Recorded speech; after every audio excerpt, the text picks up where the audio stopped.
sa mahinahong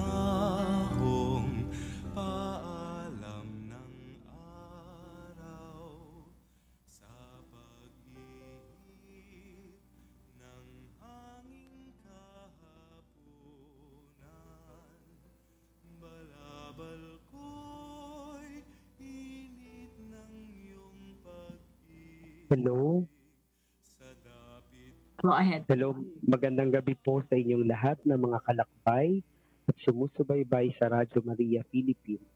Narito na naman po ang Life Matters brought to you by Family Media Advocacy Foundation at Josefa, samahan ng mga kababaihan na nagpapahalaga sa buhay at pamilyang Filipino. Salamat sa inyong kabutihang loob sa Radyo Maria at narito kami. Dahil ang inyong mga donasyon at suporta ang patuloy na nagpapalawig sa himpilang ito. Pagpalain kayo ng Diyos, nasa season 3 na po ang ating programang Life Matters. Ako po si Clyde Nancansolis, ang inyong host sa gabing ito. At kasama ko po si Dr. Angelita Megan Aguirre. Tayo po ay magdasal sa ngalan ng Ama at ng Anak at ng Espiritu Santo. Amen. Panginoon, pinupuri ka namin at pinasasalamatan sa gabing ito. Salamat sa biyaya ng buhay, sa biyaya ng pamilya, sa biyaya ng karunungan. At tulungan mo kaming maunawaan ang aming topic ngayong gabing ito. Tulungan mo ang aming mga tagapagsalita, ang aming mga tagapakinig. Nawa ang aming mga isipan at puso ay maging bukas sa iyong mga salita at sa iyong mga kalooban. Ang lahat ng ito ay hinihiling namin sa pangalan ng iyong anak na si Jesus. Amen. Our Lady of Guadalupe, pray for us. In the name of the Father, and of the Spirit. Amen. Amen. Ayan, magandang gabi po. At makakasama po natin ngayong gabing ito, siya po ay isang marriage and family life Siya po ay nagtapos ng Masters ng Marriage, Family Life Counseling sa Ateneo de Manila University. And then meron din po siyang second Masters ng Psychology and Counseling sa Fordham University sa New York City. Isa po siyang family counselor, marriage therapist, at spiritual moderator of TVET. So, magandang gabi po. Ang mga kasama po natin ngayong gabi, si Father Dennis Paez. Magandang gabi po. Magandang gabi, Father. Ayan. At isa rin po sa mga kasama natin ngayong gabi ay isang licensed physician, psychologist, and guidance counselor po.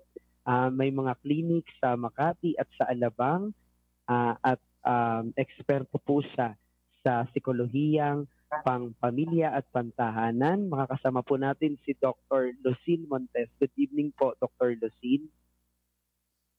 Good evening, Lucille. Good evening, everyone. Ayan. At ang magiging topic po natin ngayong gabing ito ay tungkol po dito sa depression. Opo, depression po. And yun po yung tinatawag natin na asidia. Ayan. So, sa lahat po ng tagapakinig at sumusubaybay ngayong gabing ito, magandang gabi po.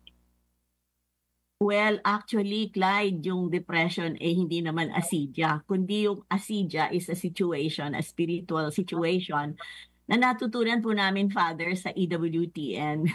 And since we heard it and they mentioned that it's a cause a spiritual sloth, boredom, or loss of sense of God, it can lead to this current problem of depression.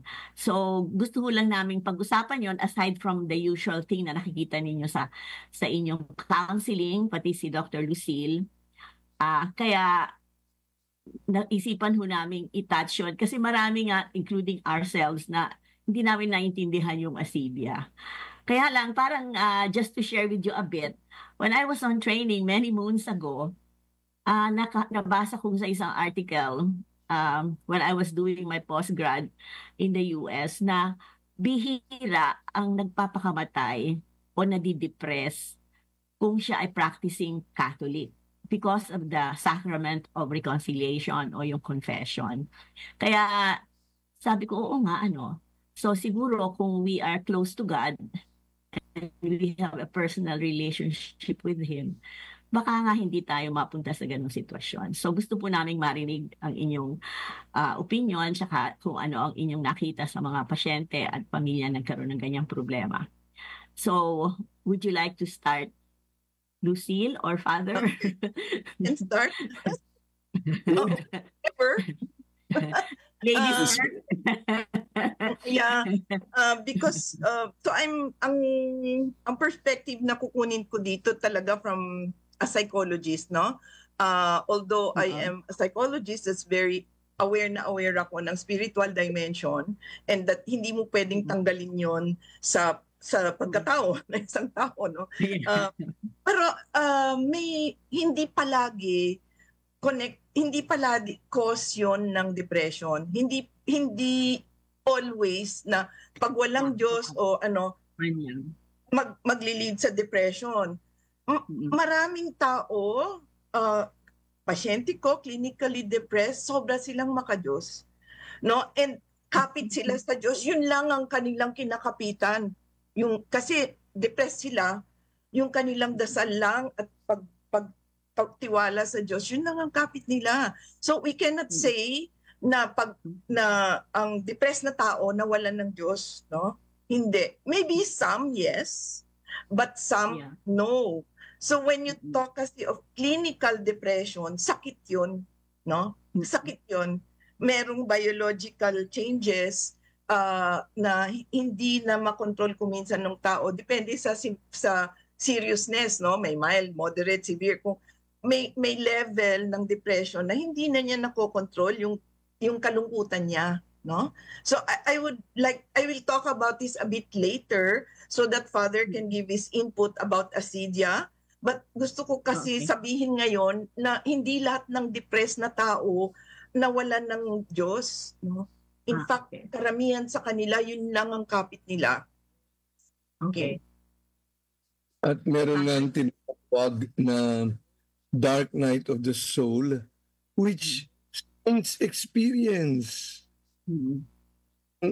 Saints experience. Si Teresa Avila, 24 years. Si John of the Cross, 15 years. And the top notcher is Saint Teresa. Calcutta.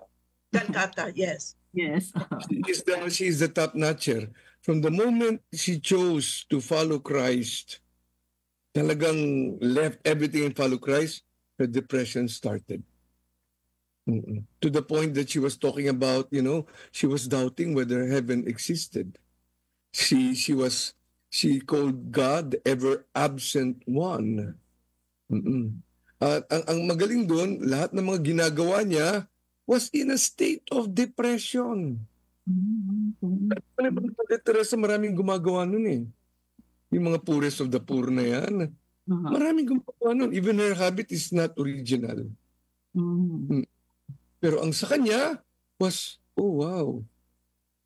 She was depressed until the day she died.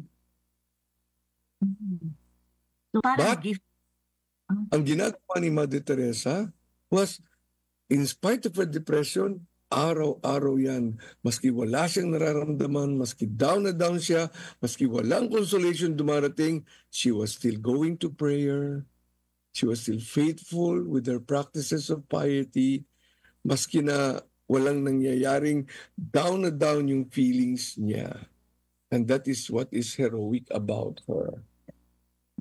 So, Father Dennis, para hong gift na rin yun. And in spite of that darkness of the soul, she persisted. Pero parang ano ho ba yun? Temptation ng demonyo? In darkness of the soul? No, it's not. It's not. Parang lahat na lang na masama ay galing sa demonyo. May I? Okay. May I? Kung naintindihan natin kung ano yung clinical depression at sinundan natin yung criteria for that diagnosis, hindi mo masasabi na depressed si Mother Teresa. Kasi she was doing things, no? So ang alam ko, Father, correct me if I'm wrong, God allows us to go through that period because He wants us to parang to test us to make sure we are ready for a higher level of spirituality. Meaning wala tayong consolation, wala tayong nakukuha talaga, no? Doon sa devotion natin sa kanya, wala tayong kaligayahan, wala tayong nakukuha, pero gagawin pa rin natin kasi devoted tayo sa kanya. So yun yung intindi ko sa Dark Night of the Soul. Walang consolation, wala tayong nakukuha. Pero when you go to science and you go to clinical depression, we have criteria, no? So if I may give the criteria, para alam mo yung isang taong having a depressive episode, no? Kasi depressive episode can be part of many other disorders, not just clinical depression. So a person na may depressive episode, first, kailangan meron siya nung 5 symptoms out of 9. There are 9 Ang symptoms. dami pala. 5 out of 9. And doon sa 5, kailangan doon 1 or 2 nandun. No? So yung 1, loss of happiness, yung hindi siya masaya, malungkot siya araw-araw, no? For at least 2 weeks. Pangalawa, wala siya ng gana. Yung mga interest niya noon, hindi na siya interesado, no? So every day yan, every day for at least 2 weeks or more. So 1 or 2 must be there, sadness or loss of interest, no? And then 4 more, no? 4 more like insomnia, no? No appetite to the point na naglulose na ng weight, no? Low self-esteem, feeling guilty, sometimes suicidal ideation, 9, no? 9. So very strict yung criteria and it has to be 2 weeks or more, araw-araw ganon. But if you see, Mother Teresa does not fit that because she was working eh. She had energy. Okay. She fits it. You think she does? If you read her diary, I'm Teresa, reading- Yeah. no? Teresa Be My Light, which she wanted destroyed when she dies, even before she died. The Pope told them they cannot destroy it. Yes. Sonia, walang gana, sadness. Meron siya noon. She had not all of them, but she had these things that you mentioned. Kung kaya nga, as I said, kung kaya nga, napaka-heroic yung mga ginawa niya. It was in that, don't say it was in an extreme form of depression, but it was a low cloud that was following her everywhere. Oh. So nasa diary pala ho niya yan. And they did not allow them to destroy it. And you know, it's a diary niya. She doubted heaven. Sa diary niya, parang, you are not listening to me. You must be absent. Mga ganun ang mga sinasabi niya. Well, I cannot quote now, but I read it from cover to cover. And But that is a private book, Father. A private book. You cannot have access to that. no, it's public. There is. In fact, the book Be My Light. Yun. Okay. Every person, we imitate a part of the life of Christ. And the part of the life of Christ that Teresa imitated is when Christ was abandoned on the cross. Yun ang life. So yun ho ang kanyang inspiration. The inspiration, yun ang kanyang vocation. Vocation. Trying to show the book. Okay, that's Mother. I'm also you're showing the book. My God. Kaya lang I have to remove my background for you to see. No. A saint is really a saint pagpatay na sila eh. That is the best impact because they are supposedly with God. And nung nabubuhay si Mother Teresa, marami siyang impact sa maraming tao. Pero nung namatay siya at lumabas yung libro niya, ang impact niya sa mga people who believe in God, and especially people who are depressed. Naging impact niya sa mga taong ito. Kaya totoo, when she died, that was where her impact was even more powerful. People who were not religious, people who were not God at all, and feeling nila abandoned by God, ganun-ganun. Pati pala tong taong ito, ganun ang pinagdaanan eh. Kaya so many were with her. I'm not contending what Dr. Lucille was saying. I'm just complimenting. But it complemented ho kasi meron palang ganung diary si Mother Teresa which is not evident to the public. So, going back naman po sa mga nakikita nating kalukutan or depression these days, no? Which has been there for a while, hindi ba? Lucille, we see a number of that in the clinics, no? From families and from even people we know. So maybe you can share with us your insights on this, especially among family members, kung anong mga usual. Can we identify root causes so that it No. That's why I started with criteria, because it's normal to be sad. No, just because a person is sad doesn't mean she's depressed. That's right. Overuse na yung people, they come to my office. Kasi minsan sad ka lang, sabihin nila depressed na sila. That's why you have to follow criteria, no? Part of life is to be sad. In fact, it's a good thing for a person to experience sadness, no? Because that's part of human life. We grieve, we lose something bad happens to us, ganyan, no? So, I always tell my patients, they come kasi they say, Doc, I'm depressed. So, I tell my students, don't arrive at the diagnosis of depression just because the patient said it, no? You have to follow criteria, no? And we ang inaano namin, sinasabi namin sa pasyente, pag hindi naman talaga depressed, pero sad, no, we tell them normal yung sadness mo, pero kailangan mong labanan. Kasi pag hindi mo yan nilabanan, come a time, yung katawan mo, yung chemistry ng katawan mo, mag-a-adapt na dun sa sadness mo, no? Tapos yung biological factors mo will be tuned in and geared toward that sadness. So mag-a-adapt yung katawan mo doon. Kaya nga, it takes time for the depression to develop eh. Kasi meron ng chemical changes by the time may diagnosis ka na. Pero yung malungkot, okay, no? Pero hindi dapat yun palagi ang emotion ng tao, no? Merong di ba, I think you know this, Angie, lahat tayo may temperament, no?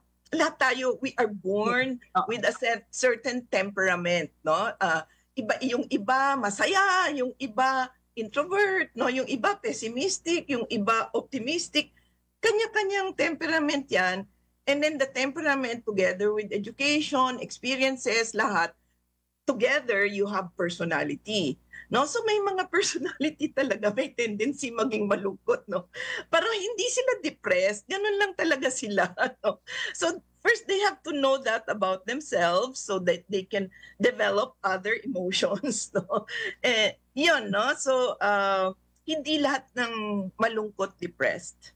Okay? And on the other hand, may ibang conditions that present as though it's depression, no? Kaya sinabi ko kanina, yung criteria is depressive episode.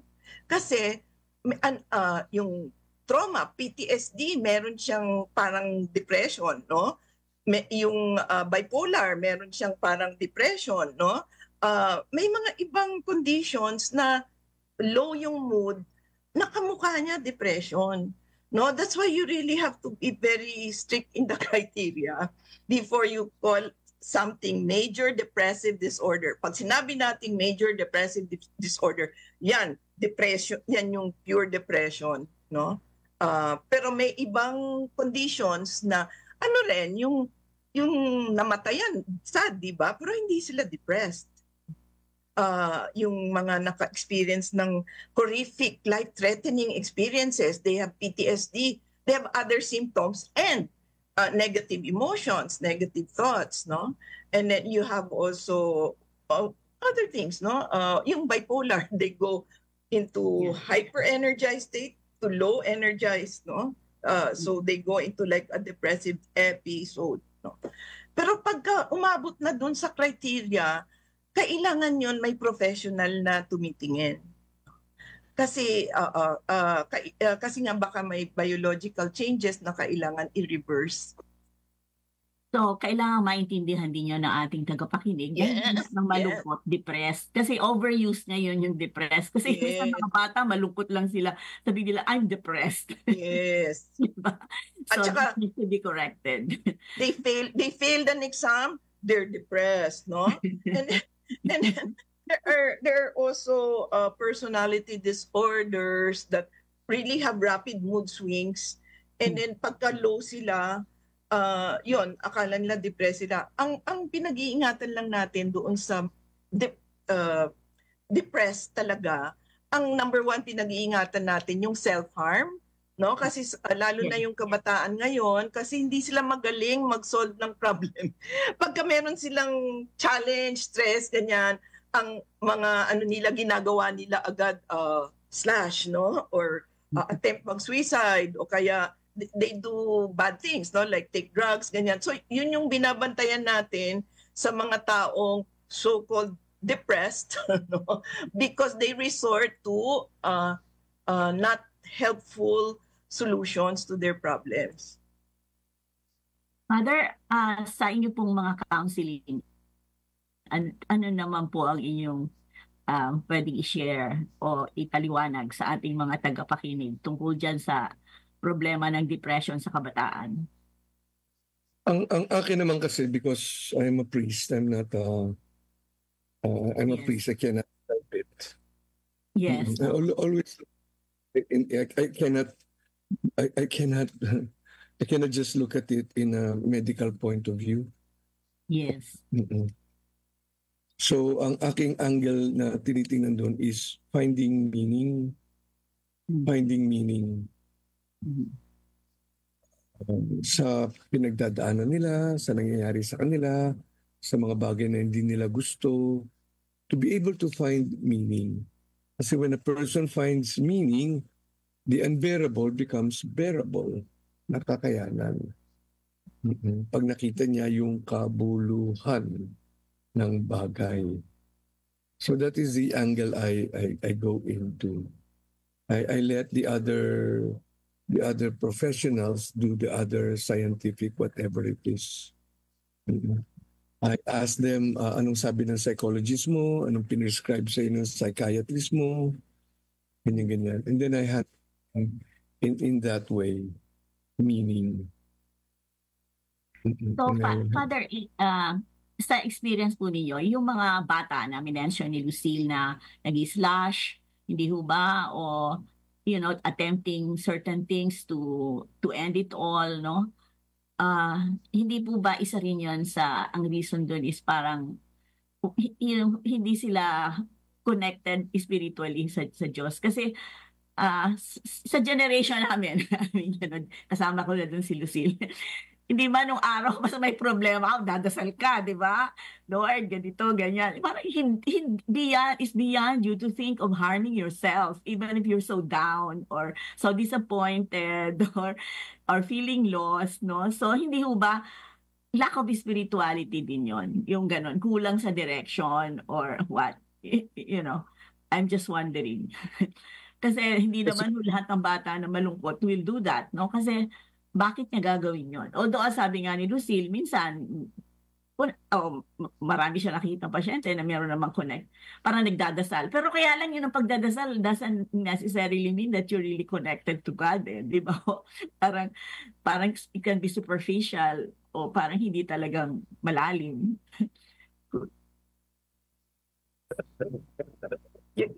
I think Angie's asking you, Father, kung ano yung say mo dun sa mga nagsaslash.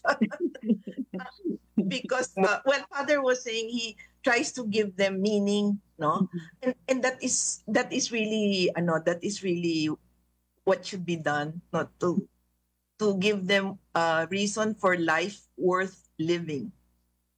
Oo, kasi di ba merong nagpapakamatay kasi nakipag-break lang o kaya bumagsak sa exam, di ba? We have Tama had that, no? Those kinds of Mm. incidents na, ano lang. Sa atin, I find it, I'm not so happy to say nakipag-break lang ang girlfriend niya, lumagpak lang siya sa exam.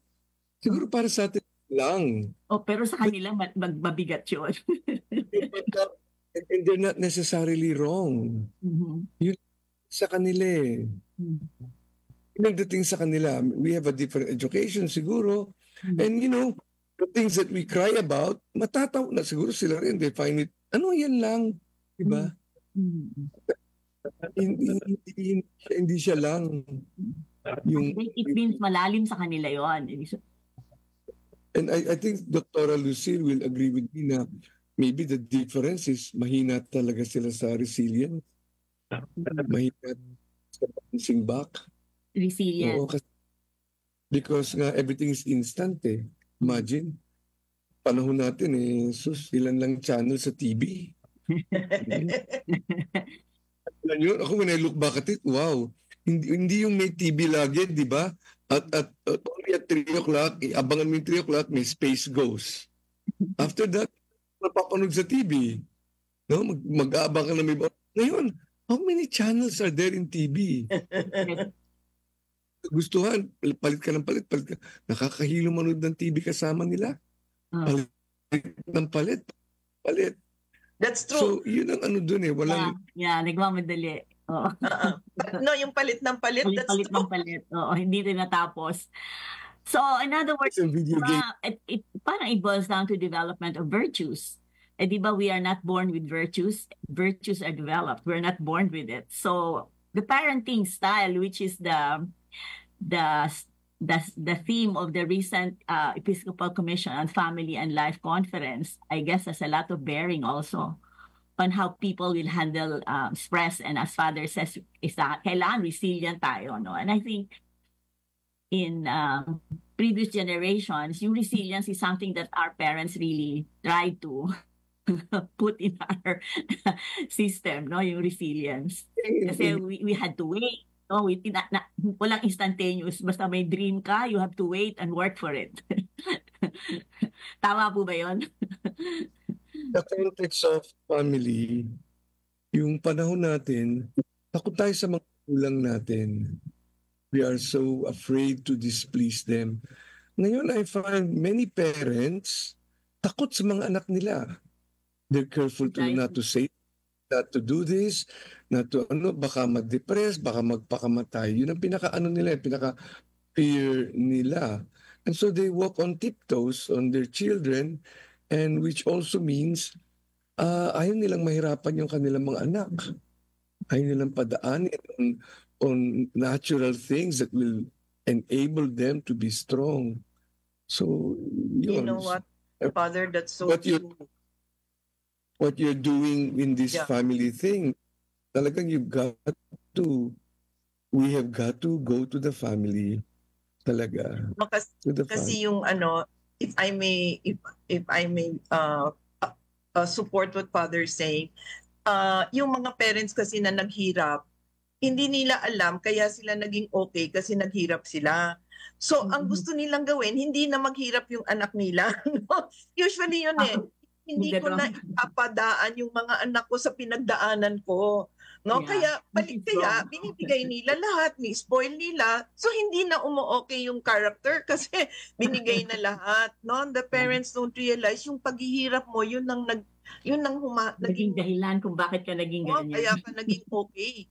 That's what Father was saying, and I agree, no, that sometimes it's the parenting, but also may I add na kulang, could be from parenting or from schooling, kulang yung problem-solving ability ng mga bata ngayon, no? They face a problem and they have very limited solutions, no?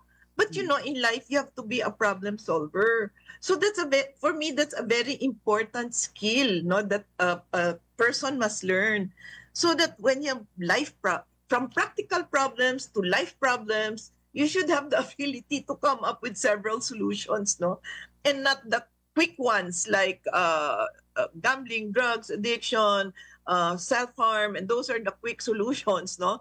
But there are so many other options that a person can take when he's faced with problems, no? Sometimes also the solution is just to wait because things will unfold and things will come around to para ma-solve yung problema. So yung matuto mag-problem solve, sa tingin ko important skill 'yon. Ang ano rin kasi yung self-talk. The self-talk, there is stimulus response, but there is the self-talk, ang powerful. At yung self-talk kamatay is when people think it's forever. There's no forever. Ganito na ako, di na ako makakapag-asawa, di na ako papasa, I will, puro ganun, puro forever yung thinking nila. Kaya nga yung suicide, for example, is a permanent solution to a temporary problem.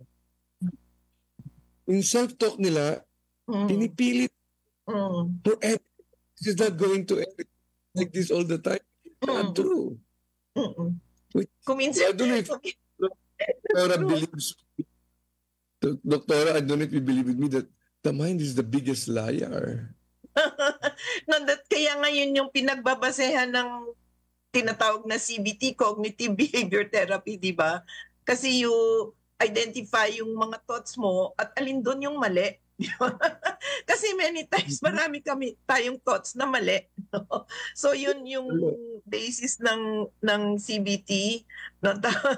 Na maganda nga yung maging aware ng tao ng self-talk niya eh. Anong sinasabi niya sa sarili niya? Puno ba negative? Puno ba? In fact, I tell my patients, Father, no, sinasabi ko, oy, yung nangyayari sa iyo ngayon, parang pumasok ka sa sine the first 10 minutes pa lang, no? So mahaba pa yung scene, no? Yung buhay mo at this point is just the first 10 minutes of a movie, no? Mag-unfold pa yan, marami pang mangyayari, mag-iba pa yung ending, no? So kasi yung sabi mo tinitingnan nila agad yung ngayon, parang forever na yun eh, no? Nag-change yung buhay, di ba? So if you watch a movie, yung ending ng sine ibang-iba dun sa beginning. Magandang analogy. Ang ganda po ng ating topic, yung depression, okay po, at lalatigit yung kaibahan ng behavior ng mga kabataan natin ngayon. Pero magbe-break po muna tayo. Magbabalik po tayo makalipas ng ilang paalala.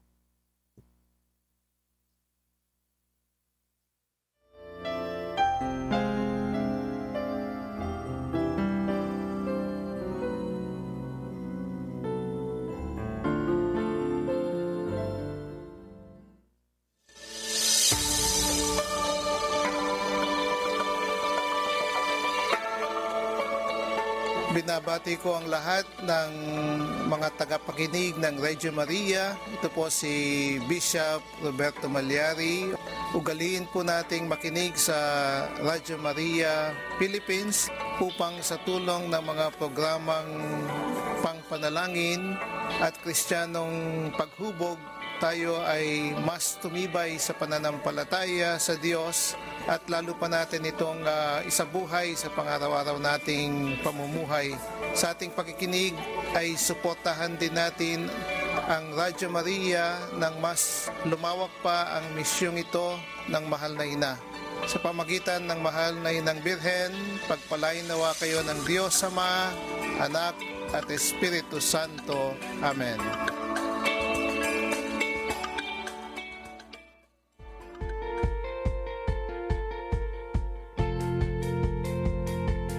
Sa mga listeners at friends ng Radio Maria, huwag po nating kalimutan i-like ang Facebook page ng Radio Maria sa www.facebook.com/Radio Maria Philippines o i-search ang Radio Maria Philippines at i-follow ang ating Twitter account at Radio Maria PH at gayon din ang ating Instagram account.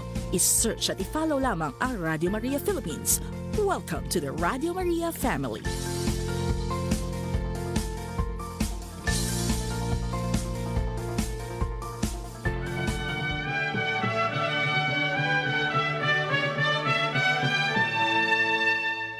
Radio Maria, bringing Christ into your home.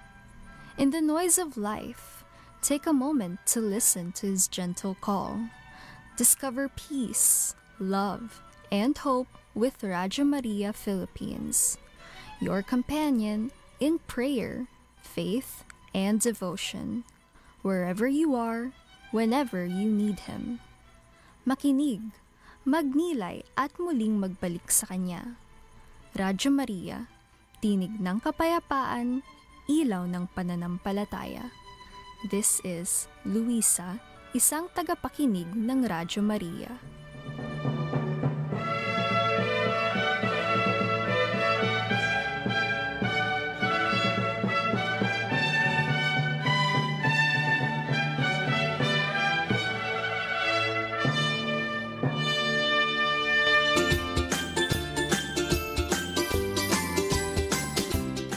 Makiisa, makibahagi, makisama sa proyektong 10 piso para kay Maria.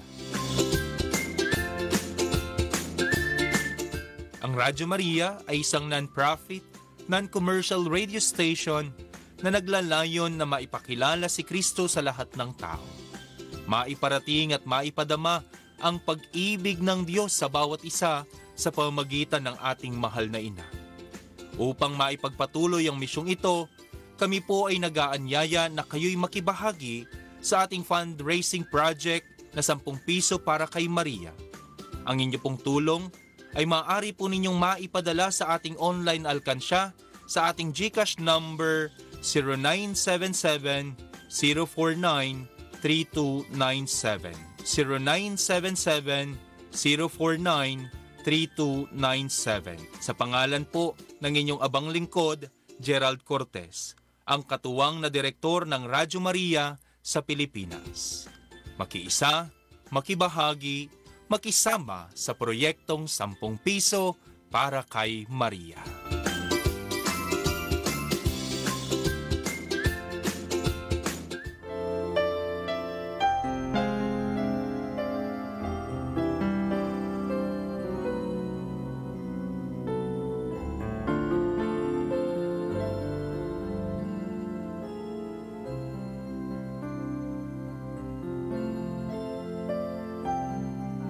Saying something earlier before the break, or Well, I just wanted to ask Dr. Lucille,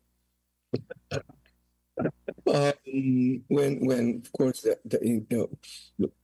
when it does happen that when people are depressed, one of the choices they make, of course, it's a sick choice, is of course to harm themselves in a definite way. Dapat ba to dinidisclose in public? No. Actually, there are guidelines for media on how to handle suicides in the news. No? And So I'm talking about the family. Is it helpful for the family to keep it among themselves, or should they go public about it? For me, this is really a personal opinion because I've not read anything like definitive on this. For me, I think it's better to just come out with it. I have many clients who invent a story and they never divulged it, no? But people will speculate anyway, and somebody for sure will say something anyway, no? So the more lalong pinag-uusapan Kung ako, mas maganda sabihin na lang nila no, na nag-commit ng suicide.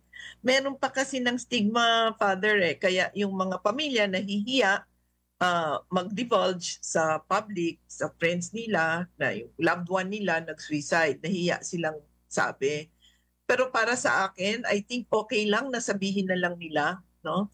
Kasi mga totoong kaibigan mo, maintindihan nila well, hindi lang maintindihan, pero they will give hindi mali siya ang iisipin nila, no? They will be compassionate, gano'n, no? Tapos yung mga yung mga bystander lang yun. Maski namang sabihin mo doon, magchichismis talaga Para sa akin, it's better kasi imagine throughout life itatago mo yun, no? So ang mahirap ang grieving noon kasi meron kang hindi actually it's a sign na hindi mo na-accept din no? if you cannot talk about it, hindi mo rin siya natanggap. No? And that, for me, tells me something about the grieving person. No? Kasi hindi rin niya natanggap. Nahihiya sila na i-divulge. Marami akong ganyang na-handle na clients na family of somebody who committed suicide, and they are silent about it. But people know. People will know no matter what. People will know. Anong thoughts mo? Thoughts mo, Father? Anong thoughts mo?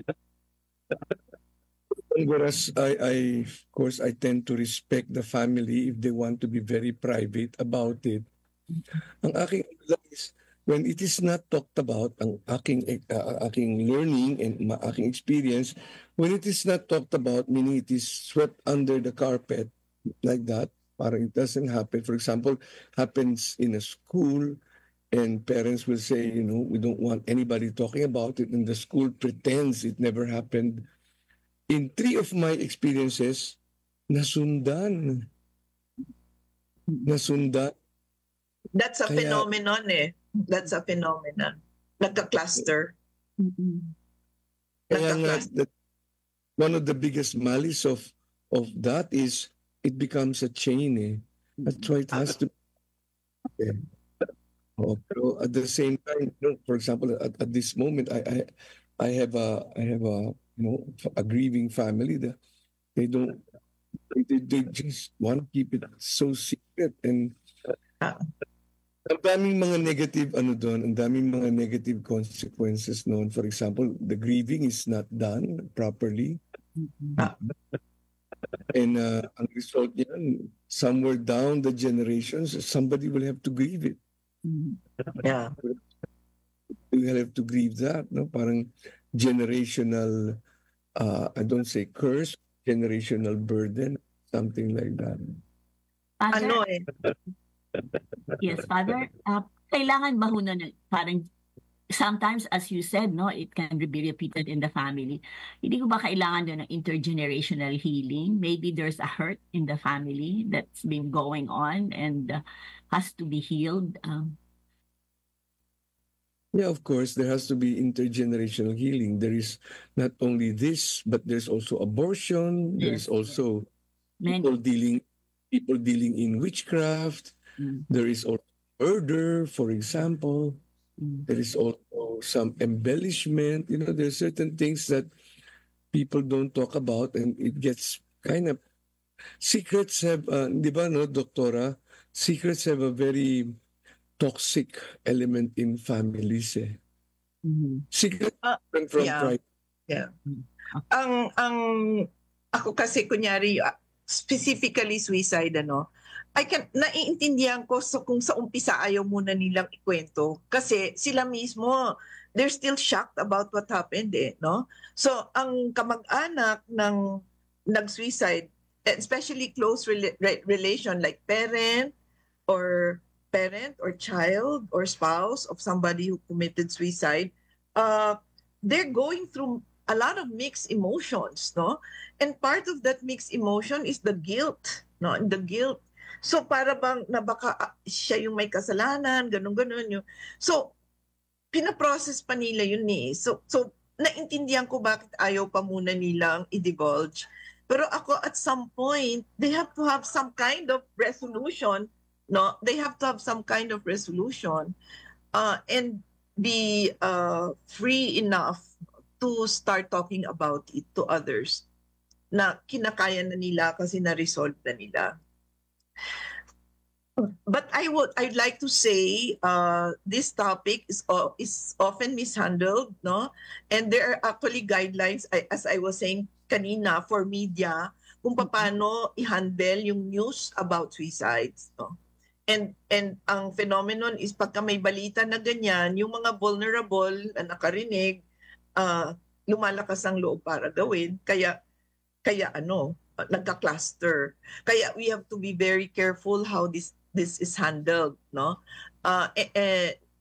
What's not nice is in social media there are sites which promote it. Yes, that's right. No? And very, very... So have you talked to media personalities on how to handle the balita about suicide?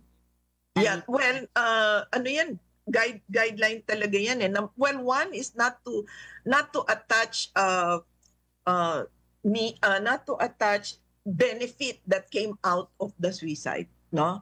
Kunyari, because of the suicide, ano tuloy ito, naging ganun, parang nagkaroon ng cause. That's a no-no. Second is also to celebrate it too much, to put monuments and ganon. That's also a no-no. Marami yan guidelines for media people. But may I share something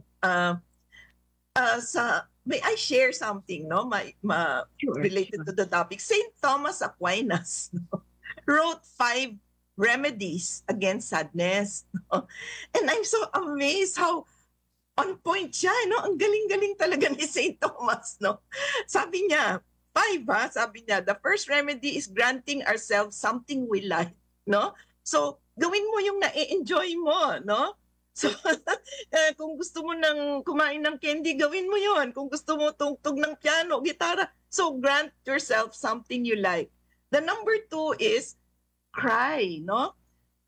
The second remedy is weeping, sabi niya, no? A hurtful thing hurts yet more if we keep it shut up because the soul is more intent on it. But if we allow it to escape, gumagaan tayo, no? The third remedy is sharing our sorrow with a friend, no? So to unburden yourself and talk to someone about your sadness is a big help. The fourth is contemplating the truth, no? Think about God and gano'n na. Yun, no? Talking about the eternal things, thinking about higher things, no? And then the fifth is, sabi niya, you bathe and you sleep. Nakakatawa. That's very relaxing. Yeah, it detoxifies you. The 5, no? I'm so amazed because that's exactly what we also advise, no? And he said this many moons ago.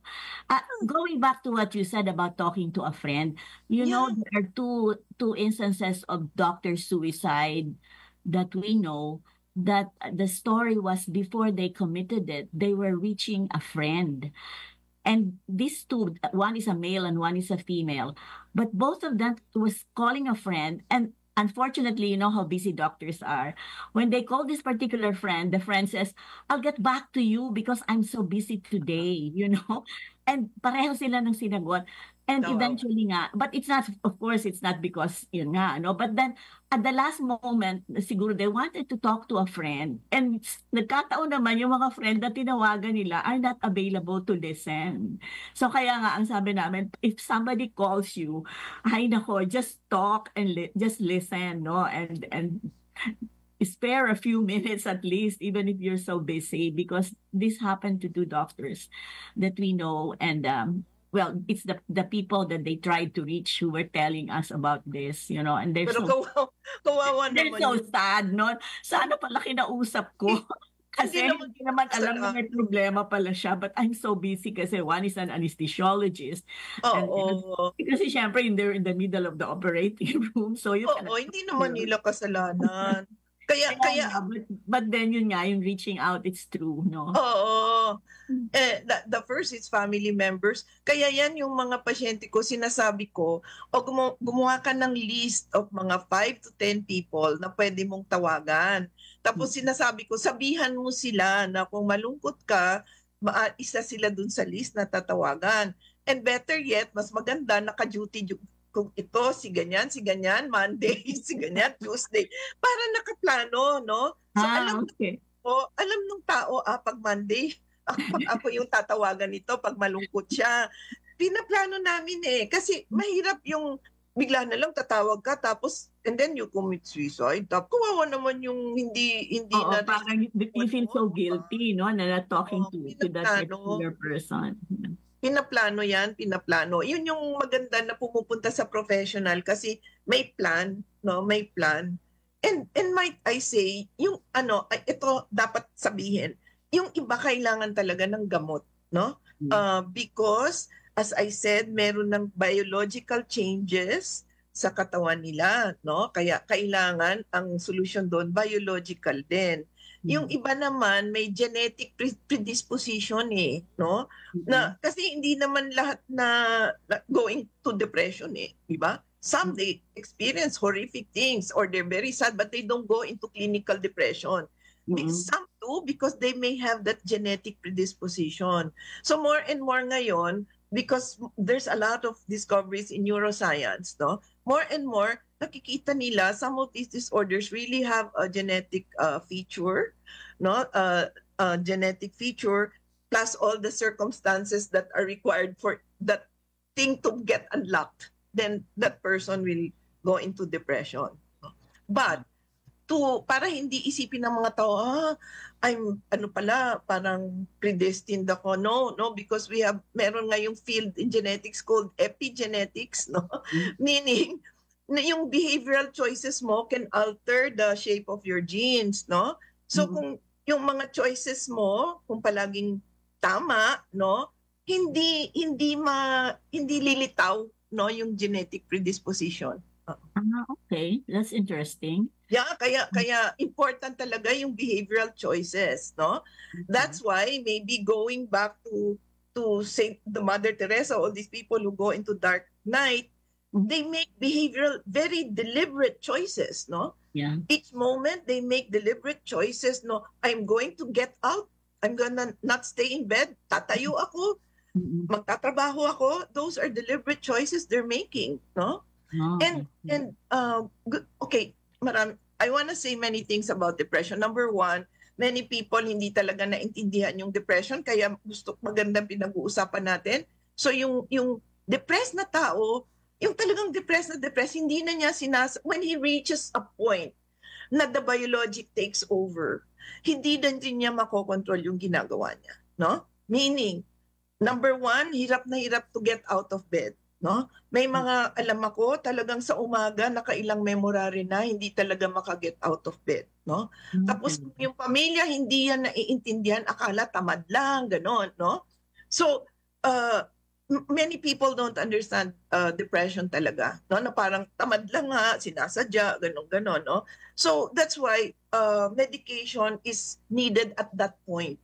When he is no longer in control of the biological part, no, hindi na niya ma-overcome yung no energy, walang gana, yung ganon, low na yung energy. We need a little bit of help from medication, but we still need to put in all these other things like give them meaning, positive thoughts, no, seeing the whole perspective, para they can get to help the medication also. And so when the medication has some effect and they're out of it a bit, that they can start getting out of bed, they hang on, kakapit na sila dun sa mga tinuro ng counselor o ng priest o ng kakapit na sila doon, no? The minute na lampasan na yung sobrang kalungkutan at walang energy. No? Kung minsan sobrang babang babae, kailangan talaga ng gamot, tulungan ng gamot. Pero the minute nakaalis na sila doon,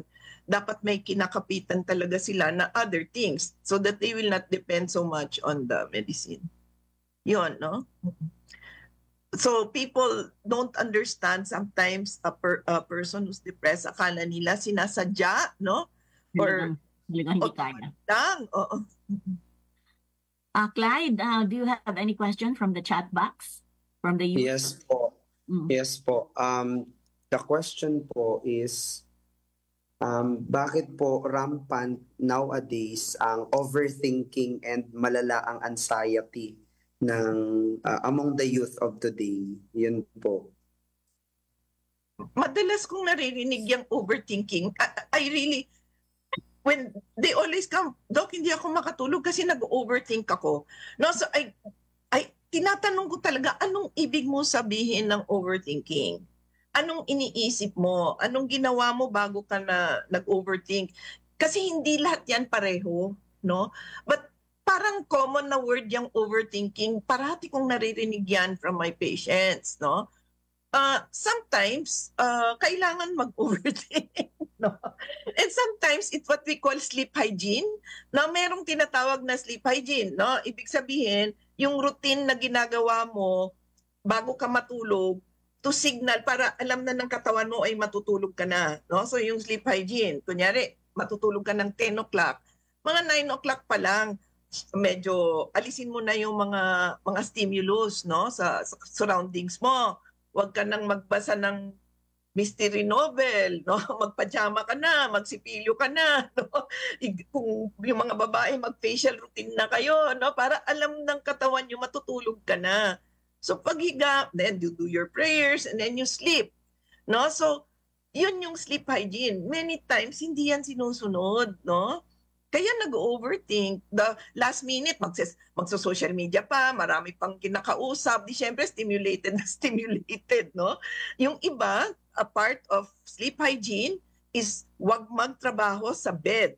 No? So if you're in bed and then you have your laptop there and then you're working, no, yung kama mo, naging trabaho, desk mo, no? So you should not work in bed. Dapat separate yung desk. Yung anxiety, part of the napansin ko yung depression palaging may kasamang anxiety, no? Being unsure of the future. Yan Father, ang yung anxiety. More trust in God is one solution there.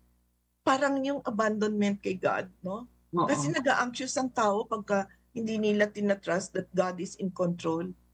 Yun nga.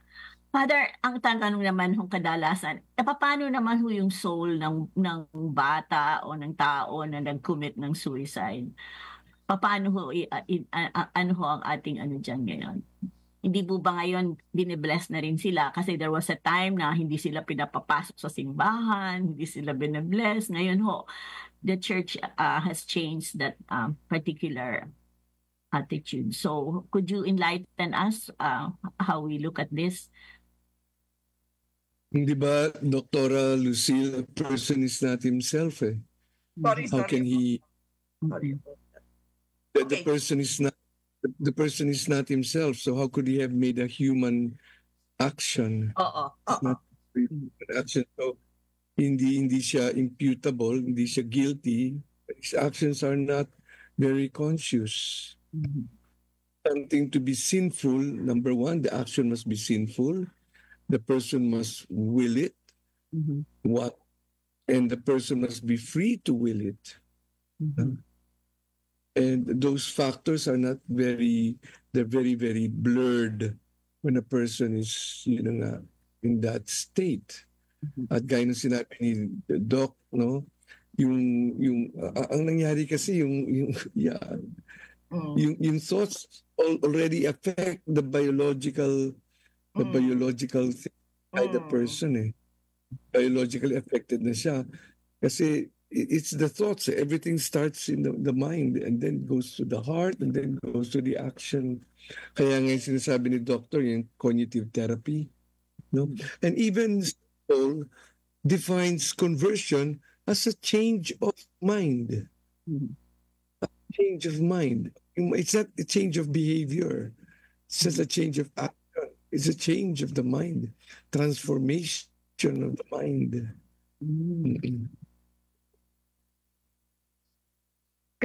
Kasi yung behavior naman outcome. I feel Dr. Lucille, na psychology and spirituality, I don't say religion, and spirituality, they really go hand in hand. Oo. I totally believe that. For example, if you read the works of Carl Jung and you put it together with the works of Teresa of Avila, they almost have the same vocabulary. Not only the same thoughts, but almost the same vocabulary. So we have psycho-spiritual approaches. Cannot just be psychological, because a person is a body and a soul. pag kayong mga depressed, nag-check ako palagi ng spiritual kasi a lot of yung mga deep life issues, I tell my patients, hindi mo pwedeng psychology lang ito. I really tell them. Kasi yung mga sagot nandun sa ating faith.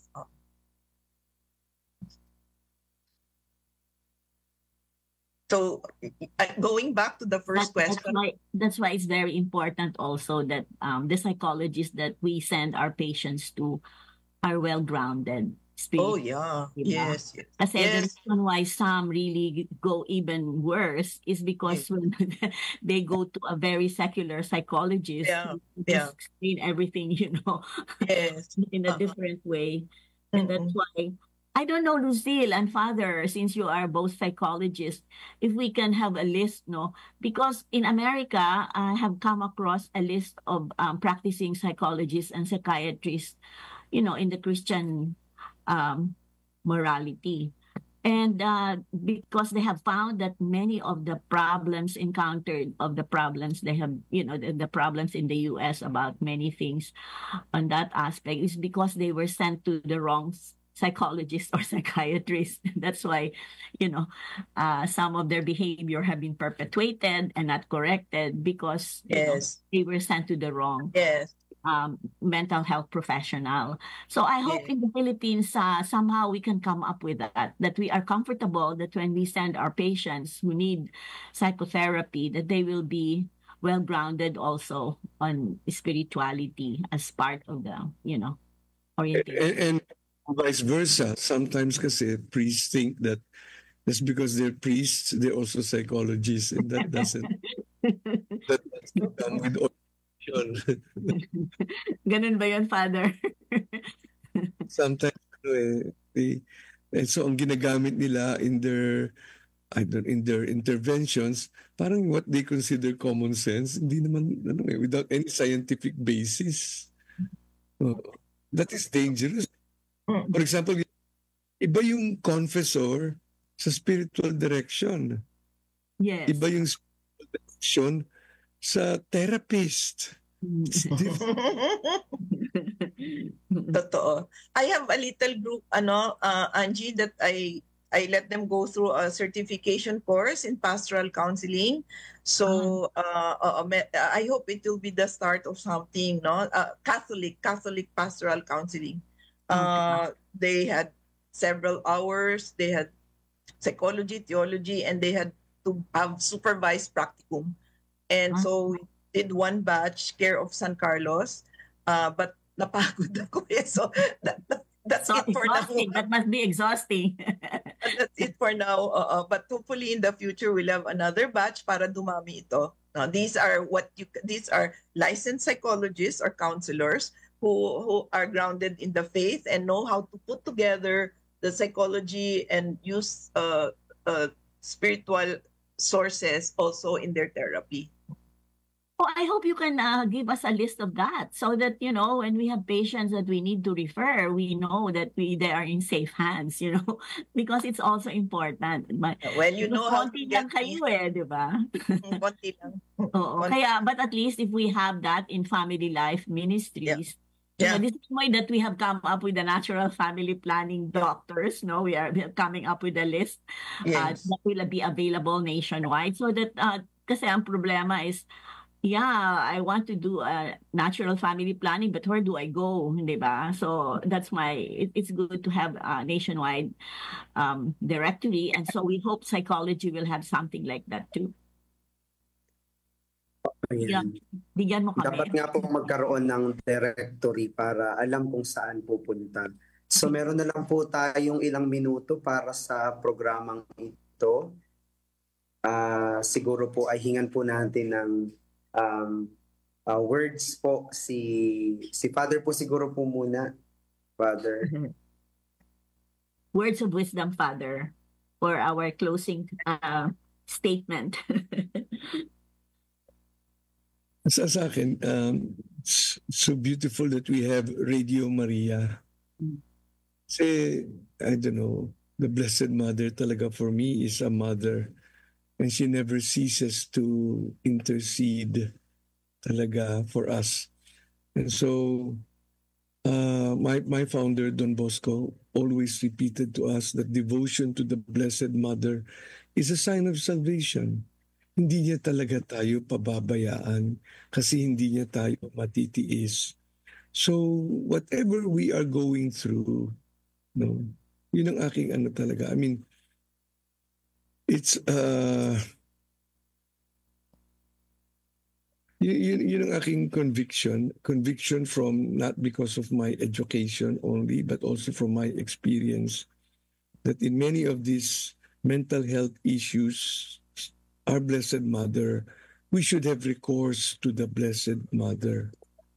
Have recourse to her all the time. Not as a final solution, but as a first solution, as a first recourse to her. Because she is, di ba, one of my favorite title of the Blessed Mother. She's the cause of our joy. And what does that mean? It means very powerfully. Thank you, Father. And Lucille? Yeah, so wag number one, wag matakot sa feelings of sadness, no? Pero you always try to fight it because sinasabi nga nila when you are gloomy, no, madali kang i-tempt ng devil, no? You become negative, you become critical, no? Madali kang nagiging iba yung mindset mo pagka palagi kang gloomy, no? So on the one hand, sadness is okay because there are things happening in life that are really sad, but on the other hand, wag gumive in doon, wag siyang payagan na siya ang iiral, no? And because you become vulnerable to many negative things pagkasad ka palagi. But then many problems have solutions, no? And those who don't have solution, waiting could be a solution. Waiting, no? And praying could be solutions because maybe the answer is not yet time, no, for it to come. So yon, no? I absolutely. The waiting is so important. And then Dr. Lucille, you also mentioned that, you know, when we go through these things, they make us really more strong in our belief in the providence of God. Well, parang sabihin na lang natin kapit sa patalim, parang ganun eh. Ganun talaga eh. When difficulties, that is the time we cling more to God. And that's a good thing, right? Thank you very much, Father and Dr. Lucille. And maybe Father can lead us with a closing prayer also before Clyde makes his final statement. Naman, I find that the most beautiful and powerful prayer is the prayer God Himself spoke through the angel to the Blessed Mother. That's the only prayer I always pray all the time. And so that is a prayer I'd like to invite everybody. What an honor for us to repeat the words of God through the angel. So, Hail Mary, full of grace, the Lord is with you. Blessed are you among women, and blessed are you, fruit of your womb, Jesus. Holy Mary, Mother of God, pray for us sinners, now and at the hour of our death. Amen. I'll give you my blessing before we end. The Lord be with you. And with your spirit. With your spirit. With the intercession of our Blessed Mother, may the Lord protect each and every one of you, our watchers, our listeners, the people here in the station, people who organize this. Through the intercession of the Blessed Mother, may the Lord protect you from all evil of body and soul. In the name of the Father, Son, Holy Spirit. Amen. Amen. Thank you for this invitation. Ayan. So, salamat po sa ating mga tagapakinig at sumusubaybay sa Facebook. Please stay for the next program, ang Men of Light.